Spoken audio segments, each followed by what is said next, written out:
ఏదో రకంగా బురద జల్లి మా మీద తప్పుడు కేసులు బనాయించి గతంలో 2019-24 మధ్య అధికారం ఉన్నప్పుడు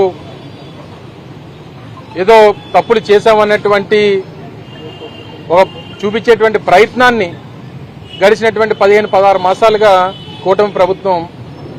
అన్ని రకాలుగా కూడా ప్రయత్నిస్తూ ఉంది. అందులో భాగంగానే మా సీనియర్ పార్లమెంట్ సభ్యులైనటువంటి మిథున్ రెడ్డి గారిని అక్రమంగా పెట్టినటువంటిది ఒక ఫ్యాబ్రికేటెడ్ కేసులో దాదాపు 65 పైచిలకు రోజులుగా సెంట్రల్ జైల్లో, రాజమండ్రి సెంట్రల్ జైల్లో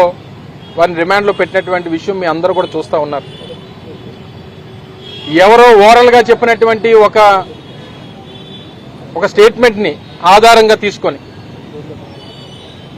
ఆయన మీద తప్పుడు కేసు బనాయించి అక్రమంగా ఆయన్ని రిమాండ్లోకి తీసుకొని ఈ రోజుకి ఒక్క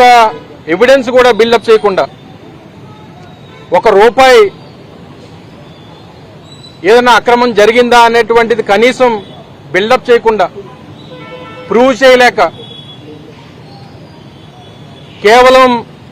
కక్షపూరితంగా పెద్దిరెడ్డి రామచంద్రారెడ్డి గారి కుటుంబాన్ని ఏదో రకంగా ఇబ్బంది పెట్టాలన్నటువంటి ఉద్దేశంతో చేస్తున్నటువంటి కార్యక్రమంగా కనబడతా ఉంది.